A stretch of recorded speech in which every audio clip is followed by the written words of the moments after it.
एक किस्म से। So, coming to the much awaited, the biggest monster in the room, COVID 19. So, why did you end up writing a book on COVID 19? I mean, there were so many spread outs. Ebola आया, AIDS भी मतलब जब breakout हुआ तो everybody, because nobody had any awareness. But then why did you actually ended up writing a book on COVID 19? जैसे मैंने पहले बताया है, I told you that epidemiology field से होता है। फील्ड मतलब कुछ जाके देखना पड़ता है। और जब ये कोविड आउटब्रेक स्टार्ट हुआ है, जितने भी गाइडलाइंस आ रहे थे, पहले तो चाइना में चालू हुआ, इट स्टार्टेड इन चाइना। उसके बाद इटाली चला गया, उन्होंने लॉकडाउन कर दिया। फिर वो यूरोप में चला गया, यूएसए में। जो गाइडलाइंस जो आ रहे थे, मेरे को लगा ये एपिडेमोलॉजिकली साउंड नहीं है, because epidemiology means you have to study the people. तो जब हमने लॉकडाउन हमारे यहाँ भी लगाया तो हमने देखे हमारे यहाँ लॉकडाउन से तो कोई उसका मतलब है कि पर्सन टू पर्सन भी ट्रांसमिट हो रहा है। तो हमारा घर देखना पड़ेगा, हमारा पॉपुलेशन डेंसिटी देखना पड़ेगा। हमारा पॉपुलेशन डेंसिटी यूरोपियन कंट्री से 10 to 20 टाइम्स ज़्यादा है।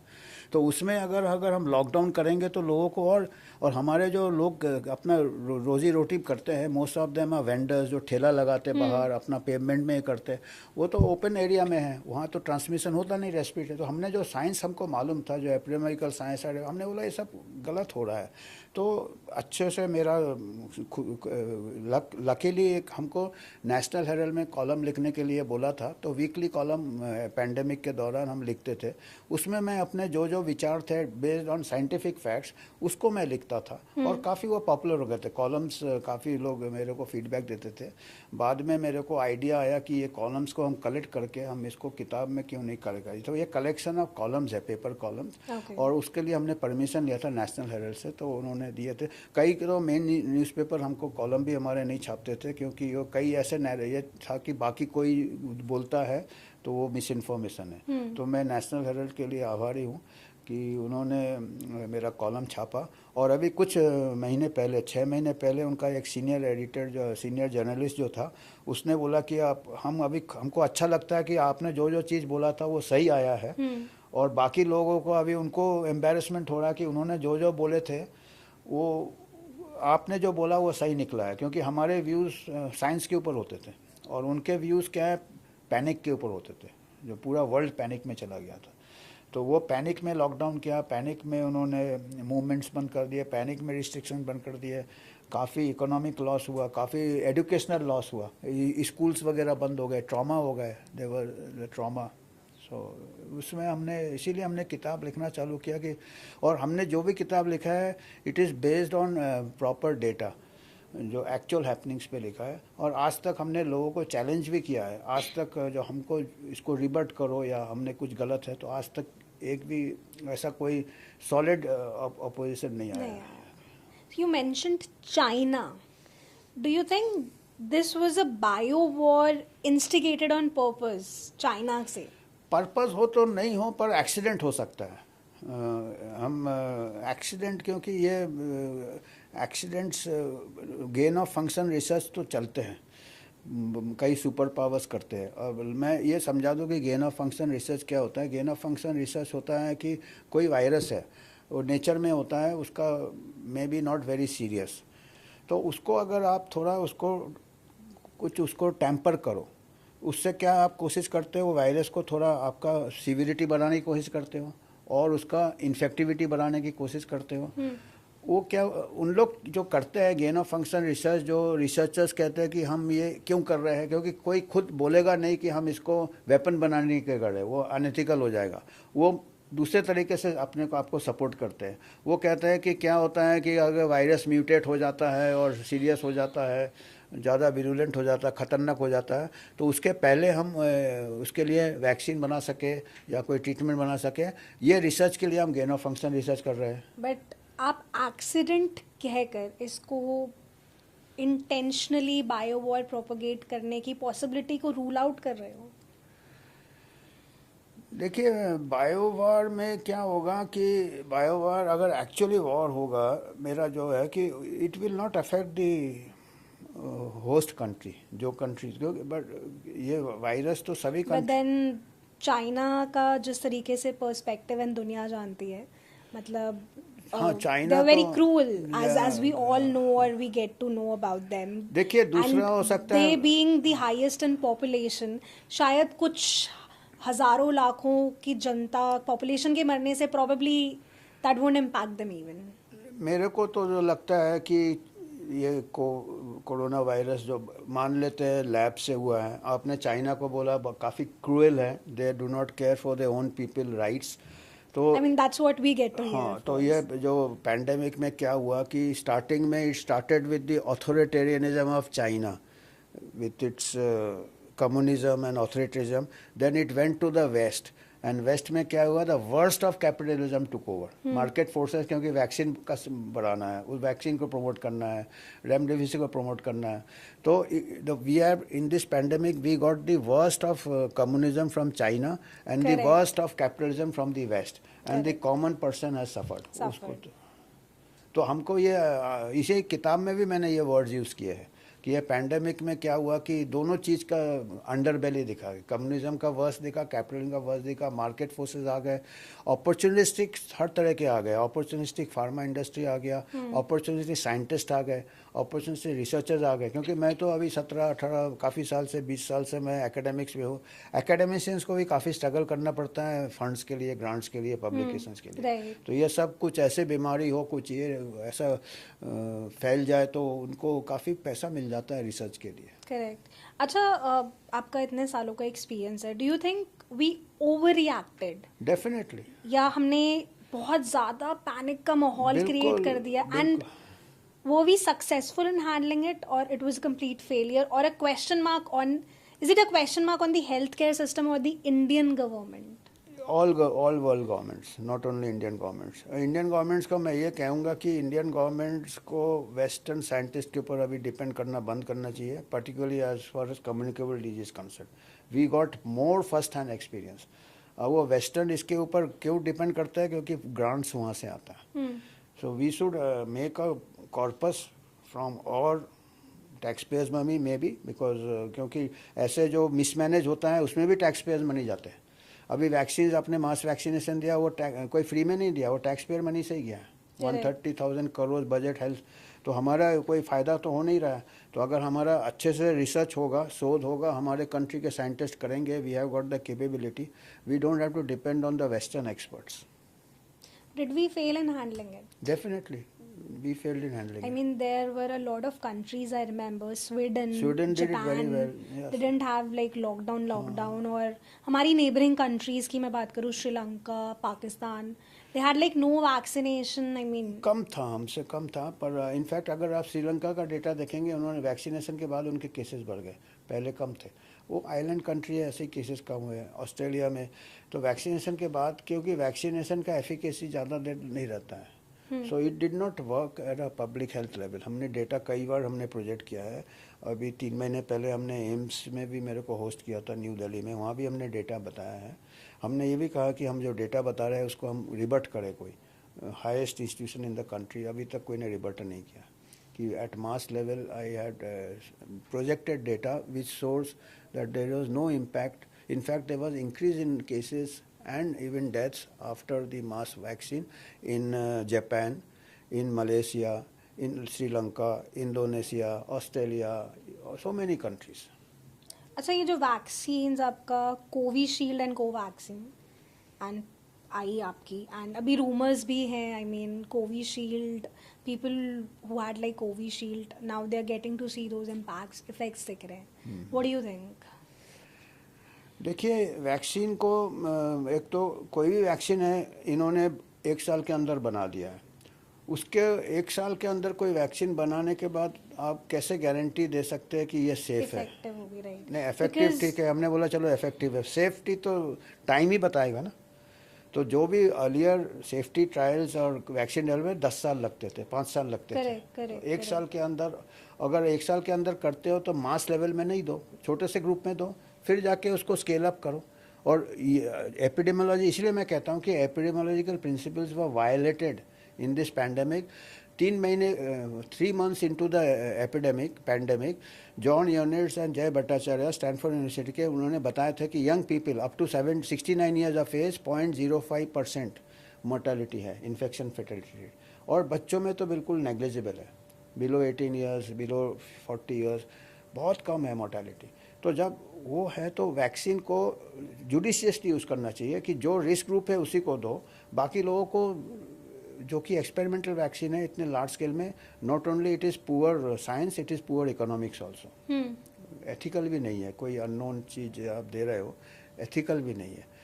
और अभी क्या है कि all world governments are involve, all जितने भी एडवाइजर्स थे वो इन्वॉल्व है, ब्यूरोक्रेट्स आ गए। असली में इसमें क्या हुआ कि साइंटिस्ट लोग पीछे रह गए क्योंकि ब्यूरोक्रेट्स आ गए, एडमिनिस्ट्रेटर्स आ प्रोपेगेंडा गए, बन गया पॉलिटिकल। हाँ पॉलिटिकल बन गया है, तो उसमें साइंटिस्ट पीछे रह गए। और जो साइंटिस्ट आगे थे उन लोग साइकोफेंट्स थे to the power that be, and now they will not admit that they have done a mistake. तो अभी ये पुश बैक होगा तो वो ऐसा चलेगा अभी तो, पर धीरे धीरे, क्योंकि आप ज़्यादा देर तक इसको नहीं रख सकते, you can not hide the truth. Now आप जैसे कह रहे हैं साइड इफ़ेक्ट्स अभी आ रहे हैं, अभी पैथोलॉजी रिपोर्ट से भी आ रहा है कि स्पाइक प्रोटीन जाके मायोकार्डाइटिस करता। और मैं लोगों को ये भी कहता है कि ज़्यादा भी नहीं पैनिक करना चाहिए। और इसमें एक और चीज़ है, कई जो क्लिनिशियंस है, पर्टिकुलरली जैसे हम एपिडेमियोलॉजिस्ट हैं, हम पॉपुलेशन डेटा देखते हैं, लार्ज स्केल डेटा देखते हैं।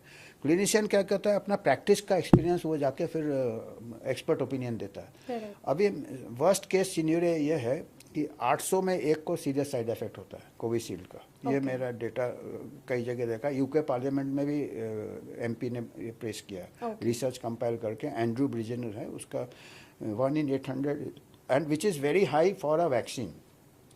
लाख में एक होने से भी वैक्सीन बंद कर देते, 10,000 में एक रोटा वायरस वेस्टर्न कंट्री में बंद कर दिया था। तो 1 in 800 इज़ वेरी हाई। आप देख लो, अगर हमारे यहाँ 100 करोड़ को लगा होगा तो अगर 1 in 800 होगा तो 14 लाख को सीरियस साइड इफेक्ट हो जाते हैं।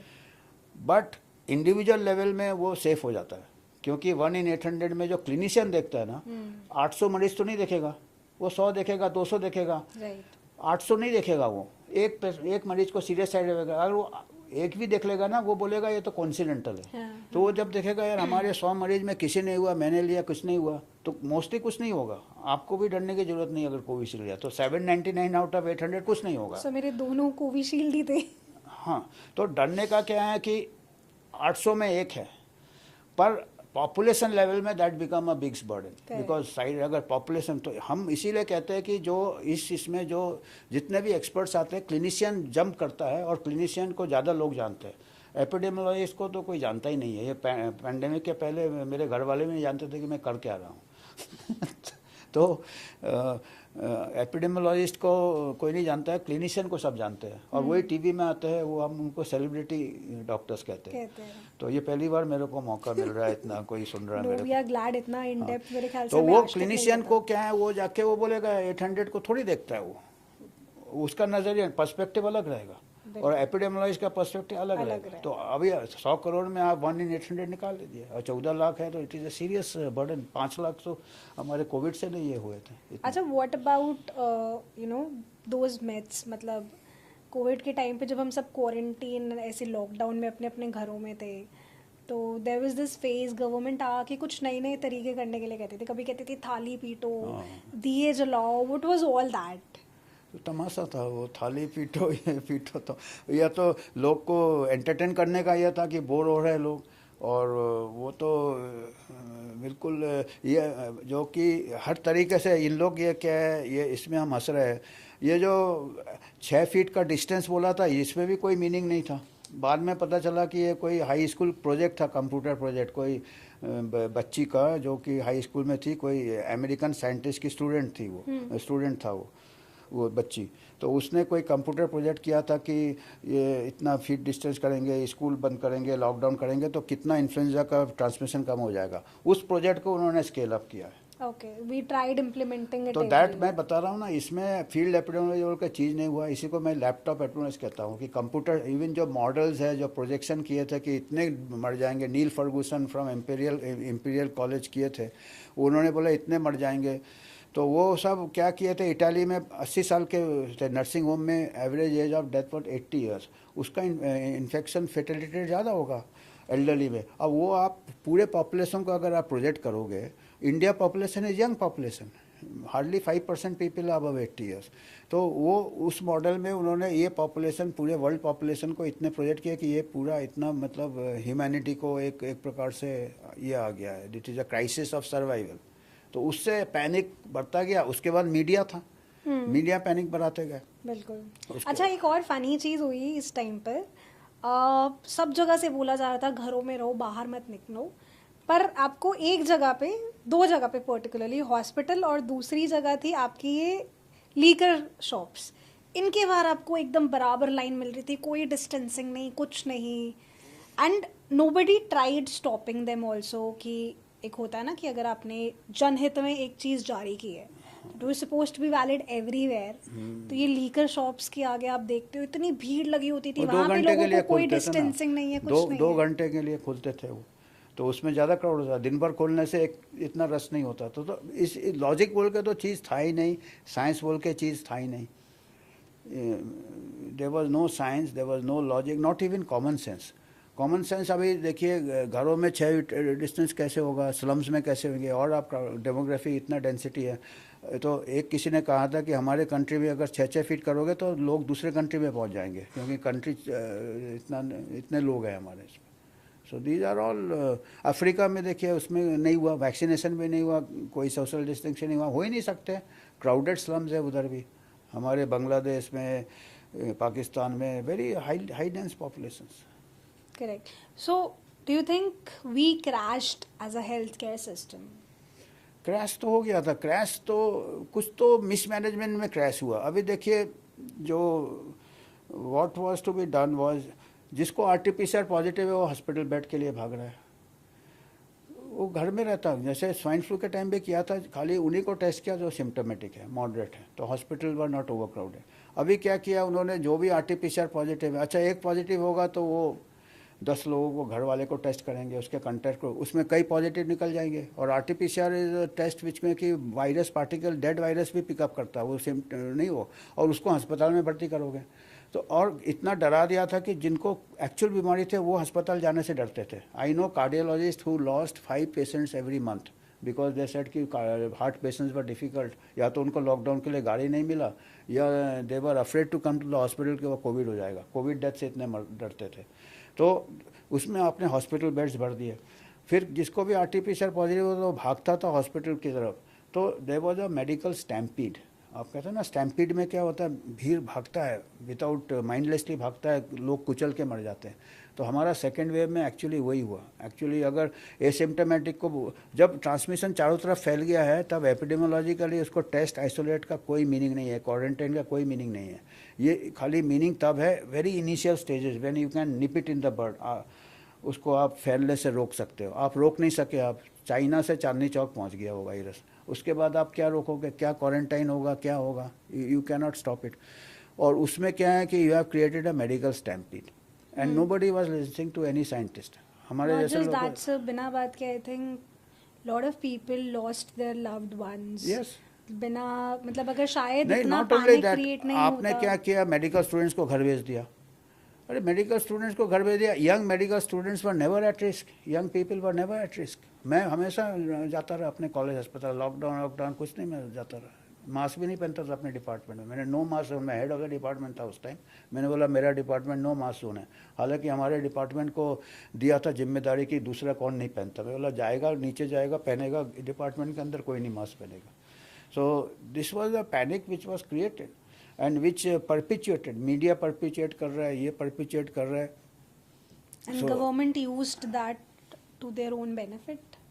विच one, huh? The government used everyone, मैं बता ना, एवरीवन अपॉर्चुनिटी। अभी देखिए, टेस्टिंग किट बंद हो जाना था, या तो लास्ट में कोई इरेडिकेट कर सकते हो तब आपका क्वारंटाइन टेस्टिंग। इतना टेस्ट करने की ज़रूरत नहीं है, सिम्टम से कर लो, जिसको सर्दी खांसी हो वो अपने को आइसोलेट कर ले, सेल्फ आइसोलेट कर ले, अस्पताल में भर्ती करने की जरूरत। तो किट वाले को भी बेनिफिट हुआ, मास्क वाले को भी बेनिफिट हुआ, ग्लव्स वाले को, पीपी वाले को बेनिफिट हुआ। आप अस्पताल जाते थे तो आपके चार्जेस, पीपी के भी चार्जेस लगा देता था अस्पताल, डॉक्टर्स जो गाउन पहनते थे। Not just that, I mean अभी भी आज मैं पॉडकास्ट के लिए आ रही थी तो I felt a bit feverish, so I had Dolo अब उस टाइम पे कोविड के टाइम पे डोलो बहुत चली थी, तो अभी भी किसी को भी हल्का फुल्का फीवरिश फील होता है, कुछ होता है, people pop up Dolo like anything. Do you think Dolo की उस टाइम पे बहुत पर्टिकुलरली ऐसे ब्रांडिंग हुई? ब्रांडिंग हो गया ना, Dolo is nothing but paracetamol. Paracetamol को डोलो बोल दिया तो लोगों ने सोचा ये कोई बहुत अच्छा है, तो हर चीज़ का उन्होंने मिसयूज़ किया है, सेल्फ मेडिकेशन किया है, लोगों ने स्टीरॉयड्स ज़्यादा ले लिया है मर्जी से, लोगों ने डोलो भी ले लिया है। सो फार्मा इंडस्ट्री प्रॉफिट, बहुत ज़्यादा प्रॉफिट है ये तो। So sir, I was going through your book and इसमें एक बहुत अच्छी लाइन लिखी हुई थी, मझधार में नैया डोले तो माझी पार लगाए, माझी जो नाव डुबोए उसे कौन बचाए, which actually translated that we were all wobbling in this boat and the boatman needs to save. So the pandemic actually exposed the cracks in our public health and regulatory system worldwide. बिल्कुल वही मैं बता रहा था कि इसमें मैंने उदाहरण भी दिया है क्यों मैंने ये पंक्तियाँ लिखी है, और क्योंकि मास्क के ऊपर स्टडीज़ किए थे। मास्क में कोई, आप लोग सब हाई स्कूल में तो पढ़े होंगे, हाई स्कूल में पढ़ाते कि वायरस निकल जाता मास्क से, कोई भी वायरस मास्क से नहीं रुकेगा। उन्होंने बोला मास्क से रुकेगा, फिर बोला कि स्टडीज़ में पता चला मास्क, बांग्लादेश में स्टडीज़ हुए थे, मास्क में कोई फ़ायदा नहीं पता चला। तो उन्होंने मिस इन्फॉर्मेशन एक तरीके से फैलाया है लोगों को, और मेरे को तो ये, और मेरे को ज़्यादा चिंता होता है कि mask can not be harmless, क्योंकि जैसे मैंने एनेस्थीसिया में पहले काम किया था, ओटी में हम लोग मास्क पहनते थे, और मास्क को हमको 4-6 घंटे में चेंज करना पड़ता था। पहले ज़माने में बहुत लंबे लंबे ऑपरेशन होते थे, आजकल तो टेक्निक इम्प्रूव हो गया। और अगर नॉट ओनली दैट, अगर हमने गलती से मास्क को टच कर लिया बाहर से हाथ से, वो मास्क को हमको चेंज करना पड़ता था, क्योंकि मास्क कंटेमिनेट हो जाता था। Mask itself could become the source of infection. और आपने हमारे जैसे कंट्री में सबको मास्किंग कर दिया, वो मास्क बेचारा गरीब आदमी 6 घंटे में मास्क थोड़ी चेंज करेगा, वही मास्क को वो पॉकेट में रखेगा, घर वाले फेंक देते थे, कोई किसी का मास्क पहन लेगा, तो उसमें तो इन्फेक्शन और बोलेगा। और हमारे जैसे ह्यूमिड कंट्री है, सेकंड वेव में मई जून में सेकंड वेव आए थे, सबको मास्क पहना रहे हो, पसीना आता है, गीला होता है, उससे फंगस इन्फेक्शन भी हो सकता है। और ये म्यूकोरमाइकोसिस मेरे को तो फिक्र होता है कहीं हमारे मास्क से, गंदे मास्क से तो नहीं हुआ है, नाक के पास रहता है, साइनस में जाता है। और कोई स्टडी करने बोलो, कोई माइक्रोलॉजिस्ट को बात करने बोलो, तो कोई बात करने से डरता था इसका। मैंने गवर्नमेंट ऑर्डर को आप चैलेंज नहीं कर सकते, वो गवर्नमेंट ऑर्डर चैलेंज करना मतलब आप मिस इन्फॉर्मेशन कर रहे हो। तो हमको ये लगता है, इसीलिए मेरे को मेरे खेत के साथ लिखना पड़ा कि जब हमारे को जो बचाना चाहिए हमको, जो बड़े बड़े हेल्थ एडवाइजर्स है, CDC है, WHO, अगर वही गलत इन्फॉर्मेशन वही नाव डूबेगा तो अभी हमको कौन बचाएगा। और बचाने से लोग डरते हैं। मेरा माइक्रोबायोलॉजिस्ट से बात हुआ कि आप मास्क क्यों पहने हो, सुबह मॉर्निंग वॉक में मास्क पहन के घूम रहा है, मेरे से लंबा 6 फुट का, मैं तो ऐसे, मैं बिगड़ मास्क का घूम रहा। बोलता नहीं, ये ड्रॉपलेट आएगा ना, उससे जो वायरस आएगा। मैंने बोला सर आप तो लंबे हो, आप मेरे को ड्रॉपलेट फेंकोगे, मैं आपको कौन ड्रॉपलेट फेंकेगा। तो बोलता गवर्नमेंट ऑर्डर है। अभी अगर ऐसा होगा तो अगर, तो ये इसमें तो ऐसा हुआ है कि 400 साल पीछे चले गए हम साइंस में। वो मार्टिन कुल्डॉफ जो हार्वर्ड के एपिडेमियोलॉजिस्ट थे, one of the world's leading epidemiologist from Harvard, earlier ही was in WHO also. He had given a statement during the pandemic that in this pandemic the science has gone back 400 years and the common person has been thrown under the wheels of the bus. Harvard ने उनको निकाल दिया अभी. He has been sacked from Harvard. He has lost his job क्योंकि वो 3 लोग थे, Martin कुल्डॉफ, जय Bhattacharya and Sunetra Gupta. Jay Bhattacharya from Stanford University, Sunetra Gupta from Oxford University and Martin Kulloff from Harvard. इन्होंने बैरिंगटन डिक्लेरेशन बनाया था 20 अक्टूबर में 2020 कि बेस्ड ऑन द एपिडेमियोलॉजी, जो मैं बात कर रहा हूँ वो बेस्ड ऑन दिस कि आपको पूरा लॉकडाउन करना, स्कूल क्लोजर की ज़रूरत नहीं है, खाली एल्डरली को आप फोकस प्रोटेक्शन करो. तो उनको क्या फ्रिंज एपिडेमियोलॉजिस्ट बोला था एंथनी फॉची ने. और मार्टिन कुल्लोफ की तो नौकरी चली गई.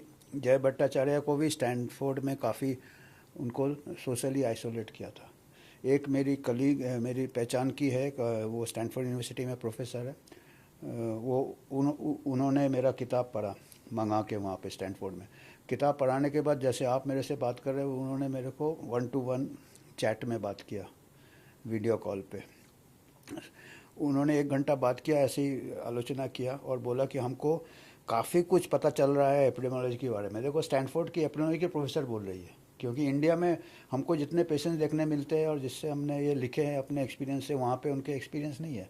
जय भट्टाचार्य का इंडियन ओरिजिन होगा, थोड़ा आइडिया होगा। तो बोला जय भट्ट, आपको कोई प्रॉब्लम नहीं करता है कॉलेज में, आप ऐसे बात बोलते हैं, आपने जो किताब लिखा हमारे यहाँ जय भट्टाचार्य ऐसी बातें बोलते हैं। मैंने बोला जय भट्टाचार्य से ही मैंने सीखा बात कर कैसे करना है। तो बोलते हैं वहाँ के तो उसको स्टूडेंट्स तक बॉयकॉट करते हैं, जय भट्टाचार्य के स्टूडेंट्स। मतलब उनके स्टूडेंट्स भी इतने पैनिक हो गए थे कि ये बहुत बड़ी महामारी है, ये तो वेरी डेडली वायरस है, लीथल वायरस है, क्योंकि जबकि बच्चों में, स्टूडेंट्स में तो कोई ज़रूरत ही नहीं था। तो मैं तो वो फिर मैंने उनको कहा कि आपके स्टूडेंट्स या आपके जो भी एकेडमिशियंस हैं, दे आर मे बी, हमारे जो हैं, हमारे लोग बोल नहीं पाते हैं, but they are not stupid. हमारे स्टूडेंट्स हमको लाइक करते हैं। हमारे कॉलेज में कोई ने नहीं तंग किया मेरे को आज तक। कॉलेज में किसी ने ये भी नहीं पूछा कि आपने वैक्सीन लगाया कि नहीं। What I conclude from this is, sir, कि पैनिक एंड मिस इन्फॉर्मेशन से बड़ा डेडली पैनिक, डिजीज मैं कुछ कहूँगा नहीं कि है। पैनिक ऑफ द वेस्ट जो एकेडमिशियंस थे। बाकी जो WHO का क्या चाल है, अभी वो वर्ल्ड ट्रीटी लाना चाहता है सबको, या वो क्या है, पर जो कॉमन एकेडमिशियन है वो पैनिक कर गए वेस्ट में, क्योंकि उनको एक्सपीरियंस नहीं पैनिक था, एंड मिस इन्फॉर्मेशन एक्सपीरियंस नहीं है। और हमारे जो एकेडमिशियन है, साइंटिस्ट है, वो बोल नहीं पाते हैं। उनको लगता है कि वो वेस्ट वाले को सब कुछ आता है। We know everything but we don't have the self confidence. Correct, we blindly follow their instructions. तो Correct. उनके क्या है, वो बेचारे पैरानॉइड है। मैं कहता हूँ वो घोड़े लोग पैरानॉइड है। हमारे लोग अभी भी वो मेंटल इंडिपेंडेंस नहीं हुआ कि हम वो, अभी भी हमारा पेपर अगर स्टैनफोर्ड में छपेगा वो रेटेड होगा, हमारे इंडियन जर्नल में छपेगा। तो ये, so this book I wanted to bring it out that way, कि ये, क्योंकि लोगों को पता चले कि ये क्या है, इसलिए कुछ लोगों को पता चले। मैंने आजकल तो लोग पढ़ते नहीं है, पर कुछ लोगों को पता चले। So why COVID-19 pandemic a third आई? हाँ, ये थर्ड आई मेरे को एक मेरे कलीग ने ही मेरे को ये दिया था थर्ड आई का ये।